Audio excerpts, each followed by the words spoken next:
嗨，大家好，我是考拉君。今天呢，跟大家讲一个故事吧。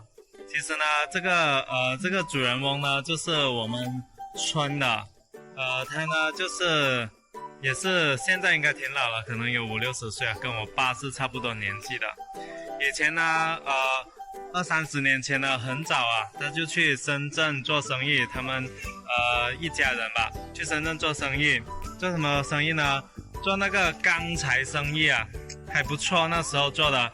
因为呢，20多年前正是深圳大发展的时候嘛，所以做这类型的生意都挺好做的。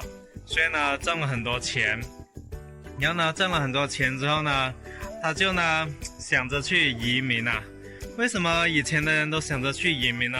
因为以前的人在大家的印象当中，就是如果呢能移民外国的话呢，这生活应该还是不错的。因为呢，在大家的印象里面，这个外国呢都是很有钱的、很繁华的地方呢。然后呢，去到之后呢，就能安享晚年啊，过上幸福的生活啊，大概是有这种想法吧。然后呢，他们就把深圳啊，20多年前挣到钱之后，就把这个深圳的很多物业都卖掉了，然后呢，就移民到澳大利亚。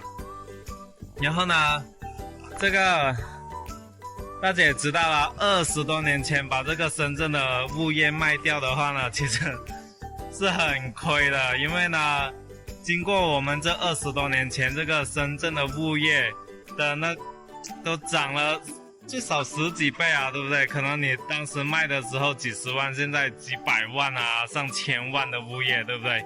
所以还是挺亏的。然后呢，他们去到国外有没有过上幸福的生活呢？这个就很难说了。因为呢，你30-40岁的人，两公婆带着小孩去到国外，你两公婆呢，本身就不懂那些英语啊，或者是澳大利亚的语言啊，那你在那边生存啊、生活啊是很艰难的，对不对？因为语言和文化的不同吧。所以呢，他们在那边呢也是过得很一般吧。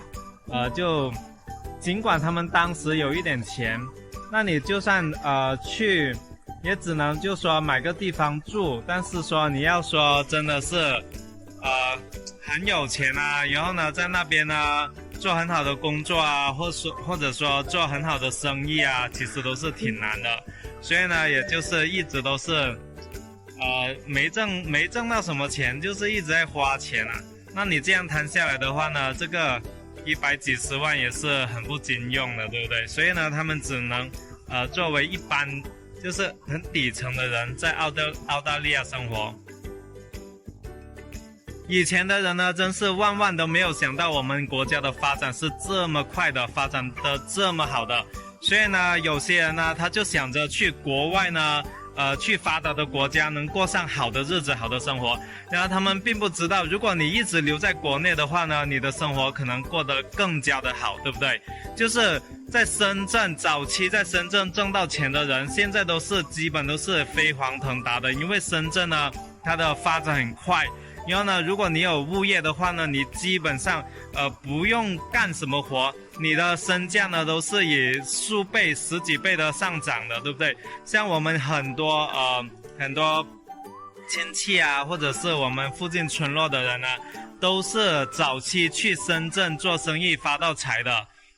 如果你去移民香港或者移民到国外的那些人呢，日子反而过得不好。就是你到最后反而就是生活没有过得这么好。如果你一直留在深圳发展呢，你呢日子过得更加的好，并且呢越来越有钱，对不对？所以呢，有些人也是错失了这种机会，实在是挺惋惜的。这个人是真的是我们村的人，这个没有骗大家。今天呢是国庆节，祝大家国庆快乐。然后呢，也祝福我们国家越来越繁华，越来越昌盛。好了，今天的视频呢就分享到这里。喜欢我的视频的朋友，欢迎点赞加关注。我是卡拉君，我们明天见，拜拜。